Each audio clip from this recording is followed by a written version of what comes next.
नमस्कार, मैं मुताबिश Hussain, NDTV India देख रहे हैं आप। सेना में 4 साल की अग्निपथ योजना के ऐलान के बाद छात्र लगातार प्रदर्शन कर रहे हैं। प्रदर्शनों के बीच उम्र सीमा 21 से बढ़ाकर 23 हुई। इसका मतलब है कि अभी तक सरकार ने जो 17.5 साल से लेकर 21 साल तक की आयु सीमा तय की थी, उसे 21 से बढ़ाकर 23 कर दिया गया है। यानी 23 साल तक के युवा भर्ती के लिए आवेदन कर सकेंगे। ये छूट सिर्फ एक साल के लिए दी गई है, पहले साल की।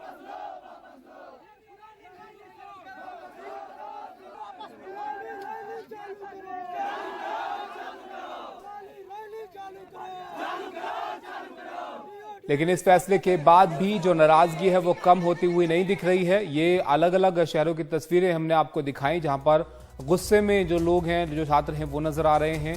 और इसको लेकर सरकार के इस फैसले पर गृह मंत्री अमित शाह ने ट्वीट भी किया। उन्होंने लिखा है कि इस निर्णय से बड़ी संख्या में युवा लाभान्वित होंगे और अग्निपथ योजना के माध्यम से देश सेवा व अपने उज्जवल भविष्य की दिशा में आगे बढ़ेंगे।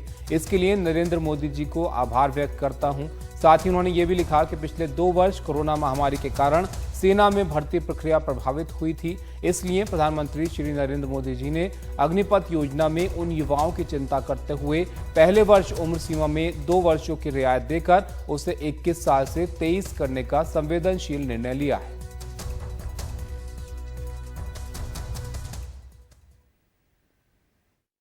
पिछले 2 साल से सेना में भर्ती की प्रक्रिया न होने के कारण बहुत से नौजवानों को सेना में भर्ती होने का अवसर नहीं मिला। यह सच्चाई है। इसलिए युवाओं के भविष्य को ध्यान में रखते हुए और उनके प्रति संवेदनशीलता दिखाते हुए प्रधानमंत्री जी के अनुमोदन पर सरकार ने फैसला किया है कि अग्निवीरों की भर्ती की आयु सीमा को इस बार बढ़ाकर 21 से 23 वर्ष कर दिया जाए।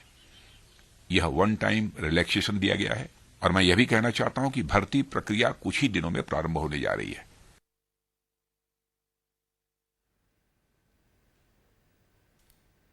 साथ ही चीफ ऑफ आर्मी स्टाफ का भी इसको लेकर बयान आया है। उसमें कहा गया कि एक बार के लिए रियायत का सरकार का फैसला मिला। 2022 की भर्ती के लिए एंट्री उम्र सीमा बढ़ाकर 23 साल की गई है।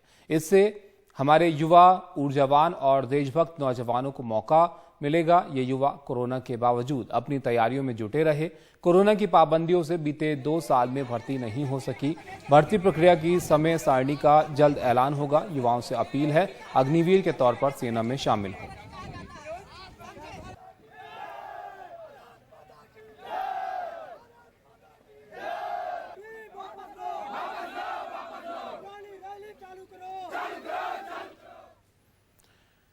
लेकिन इसको लेकर देश के कई राज्यों के अलग अलग शहरों में प्रदर्शन भी जारी है। कुछ जगह से उग्र प्रदर्शन की तस्वीरें आई हैं। बिहार के लखीसराय और समस्तीपुर में प्रदर्शन कर रहे छात्रों ने ट्रेन में आग लगा दी। वहीं आरा, बक्सर, डुमराव समेत कुछ और शहरों में उग्र प्रदर्शन हो रहा है। इसके अलावा पटना में भी सेना भर्ती की तैयारियों में लगे छात्रों ने इस फैसले का विरोध किया है। और खबर है कि बिहार की उप मुख्यमंत्री रेणु देवी के बेतिया के घर पर हमला हुआ है और इसके अलावा पटना में बीजेपी दफ्तर के बाहर सुरक्षा बढ़ा दी गई है।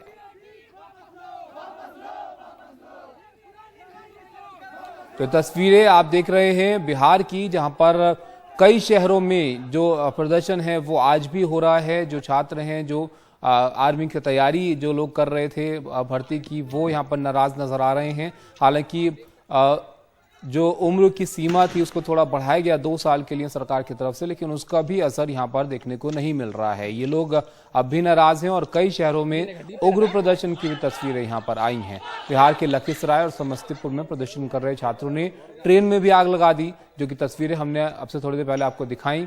और इसके अलावा आप देखिए आरा, बक्सर, डुमराव समेत कुछ और शहरों में भी उग्र प्रदर्शन हो रहा है। ये तस्वीरें आप देखिए उत्तर प्रदेश के बलिया की, जहां पर भी जो है प्रदर्शन देखने को मिला। रेलवे स्टेशन पर प्रदर्शन किया गया और ट्रेन की एक बोगी में आग यहां पर लगा दी गई और पुलिस की तरफ से कोशिश की गई इनको शांत करने की, लेकिन यहां पर भी नाराजगी जो है वो देखने को मिल रही है। और इसी तरह का प्रदर्शन और राज्यों में कई शहरों में देखने को मिल रहा है। सरकार की कोशिश जो शांत करने की है वो लगता है बात उससे संतुष्ट लोग नजर नहीं आ रहे हैं। 2 साल की जो सीमा बढ़ाई गई उसके बावजूद भी नाराजगी यहाँ पर कम नहीं हो रही है। आपको ये तस्वीरें हम दिखा रहे हैं अलग अलग शहरों की, जहां पर जो प्रदर्शन है वो अब भी देखने को मिल रहा है और कई जगह पर उग्र प्रदर्शन की तस्वीरें भी देखने को मिली हैं।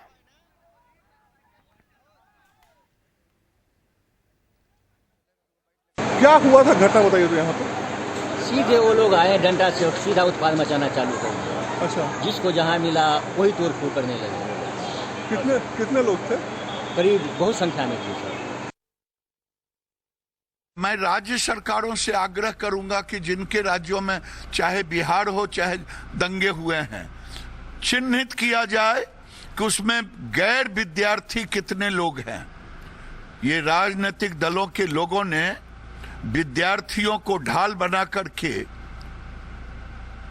राष्ट्रीय संपत्ति का जलाने का काम किया, बर्बाद करने का काम किया। बिहार में सबसे ज्यादा हिंसा हो रही है। मैं तो कह दिया कि वहां आरजेडी के गुंडे करा रहे हैं। तो एक तरफ यहाँ पर थोड़ी राजनीति भी इसमें होती हुई दिख रही है। यहाँ पर जो विपक्षी पार्टियां हैं उनके ऊपर आरोप लगाया जा रहा है कि उनकी तरफ से सहयोग मिल रहा है, लेकिन यहाँ पर नेता कम जो है से दूर ये प्रदर्शन लग रहा है। यहाँ पर ज्यादातर जो छात्र हैं वो दिख रहे हैं और गुस्से में दिख रहे हैं, क्योंकि इनका ये मानना है, अपनी अपनी नाराजगी है इनकी कि सिर्फ 4 साल की ही क्यों यहाँ पर सेवा हो, और दूसरा उम्र को लेकर थी नाराजगी। हालांकि उम्र पर फैसला लिया गया, 21 से 23 उसको किया गया, लेकिन उसके बाद भी यहाँ पर प्रदर्शन कई जगह पर देखने को मिल रहे हैं। ये आप देखिए बिहार के दानापुर की तस्वीरें हमने आपको दिखाई, जहाँ पर रेलवे ट्रैक पर, रेलवे स्टेशनों पर ज़्यादातर ये प्रदर्शन दिख रहा है। बिहार में कई जगह पर, कई शहरों में जो है प्रदर्शन हुए हैं और कुछ जगह पर तस्वीरें थोड़ी उग्र भी हुई। वहाँ पर कोशिश की गई पुलिस की तरफ से कि शांत इसको किया जाए, इन लोगों को वहाँ से हटाया जाए, लेकिन नाराज़गी जो है वो अपनी तरफ बनी हुई है। सरकार की तरफ से उम्र को लेकर फैसला ज़रूर किया गया, लेकिन और जो बातें हैं उस पर अब भी ये छात्र जो है मानने को तैयार नहीं हैं। जैसे कि 4 साल के जो टर्म है उसको लेकर खासकर ज़्यादा नाराज़गी है कि इनका ये कहना है कि जिस तरीके से पहले भर्तियाँ हुआ करती थी वैसे ही जो है भर्ती यहाँ पर की जाए। लेकिन अग्निपथ योजना को लेकर सरकार का अपना पक्ष है। उनका ये कहना है कि इससे युवा जो है सेना में आएंगे, उनको मौका मिलेगा, उनके लिए रोज़गार बढ़ेंगे, उनके लिए एक मौका होगा सेना में काम करने का, लेकिन उसका असर यहाँ पर कुछ अलग दिख रहा है और नाराज़गी यहाँ पर अब भी नजर आ रही है। उधर आप देखिए बिहार की उप मुख्यमंत्री रेणु देवी से बात की हमारे सहयोगी मनीष कुमार ने, उनका क्या कहना था ये भी आपको दिखाता है। बिहार में आज तीसरे दिन हिंसक प्रदर्शन जारी है। इस प्रदर्शन की सबसे खास बात यह है कि जगह जगह बीजेपी के विधायक हों या बीजेपी के दफ्तर, उसको भी निशाने पर रखा जा रहा है। और आज तो बेतिया शहर में उप मुख्यमंत्री रेणु देवी के घर पर हमला हुआ। खुद उप मुख्यमंत्री रेणु देवी जी हमारे साथ पटना में है। मैडम, आपके घर पे हमला हुआ, क्या कहना है? देखिए, सबसे बड़ा चीज़ है कि हमारे घर पे हमला करना या सरकारी संपत्ति को नष्ट करना, ये समाज हित में बहुत ही खतरनाक चीज़ है और इसे नहीं होना चाहिए। समाज को, जो भी छात्र हमारे हैं, उनको समझना चाहिए कि हमारा तो व्यक्तिगत क्षति कर रहे हैं, लेकिन जो सरकारी गाड़ियाँ जला रहे हैं, आज जो है स्टेशन तोड़ रहे हैं या और भी जो सरकारी संस्थान तोड़ रहे हैं, ये हमारी क्षति, ये समाज की क्षति होती है। लेकिन आपकी जो सहयोगी पार्टी है जेडीयू, जिनके मुख्यमंत्री नीतीश कुमार हैं, उनका कहना है कि इस स्कीम को वापस लिया जाना चाहिए। देखिए, वो व्यक्तिगत किसी की बात हो सकती है, लेकिन हर आदमी का सोच अलग होता है। अगर कोई कहे कि सेना में भर्ती का नौकरी का मतलब नहीं है, अगर हमने ये कहा है कि 4 वर्षों के बाद में जो बच्चे 25% छोड़ के जो बच्चे मिलेंगे उनको अग्निवीर कौशल पुरस्कार माने ये हम देने वाले हैं, सर्टिफिकेट, प्रमाण पत्र। कौशल मीन्स क्या होता है?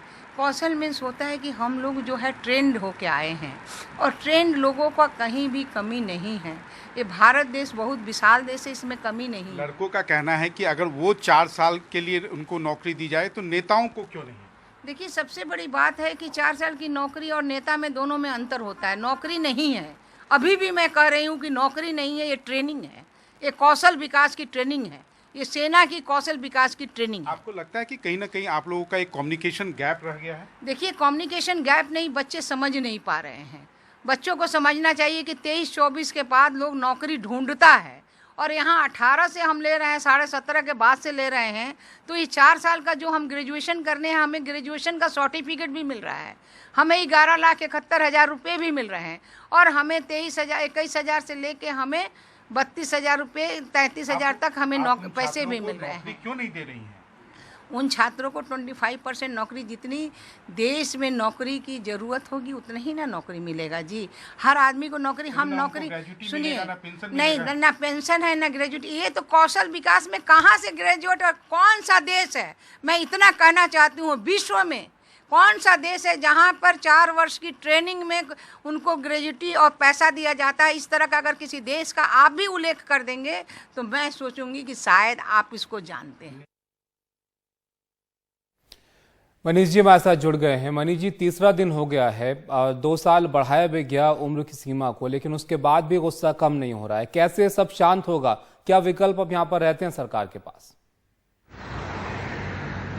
देखिए, केंद्र सरकार के पास कई सारे विकल्प हैं, लेकिन अगर आप देखें कि जिस प्रकार से हिंसा बढ़ रही है और आज खासकर यूपी, बिहार, हरियाणा और अन्य देश के अन्य भागों में जिस प्रकार से रिपोर्ट आ रही है, उससे तो यही लगता है कि कहीं ना कहीं इस पूरे स्कीम के बारे में या तो युवाओं को कन्विंस करने के लिए केंद्र सरकार को ओवरड्राइव में जाना होगा, या जब तक मामला ठंडा नहीं हो जाता है तो इस पूरे स्कीम को ठंडे बस्ते में डालने के लिए किसी न किसी समिति का गठन कर एक बीच का रास्ता ढूंढना होगा। क्योंकि ये आंदोलन जो है, आज अगर आप देखें पिछले 2 दिनों की तुलना में तो छोटे छोटे शहरों में ज़्यादा हो रहा है।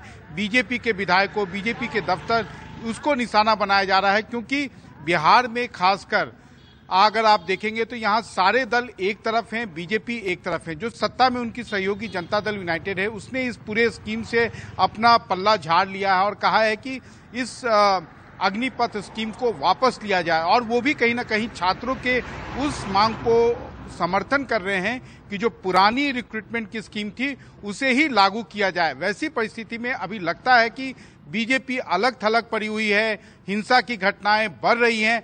वैसे में केंद्र के पास जो है इस पूरे स्कीम को फिलहाल जो है आप कह सकते हैं कि ऑन होल्ड करने के अलावा और कोई दूसरा सम्मानजनक विकल्प अभी फिलहाल नहीं दिख रहा है।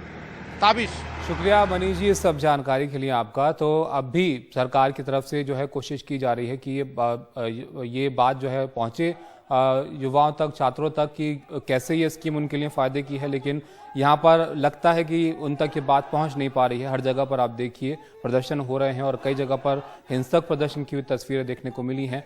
और अब सवाल ये है कि कैसे इस चीज़ को लेकर आगे फैसला किया जाता है, कैसे ये प्रदर्शन जो है उनको शांत किया जाता है।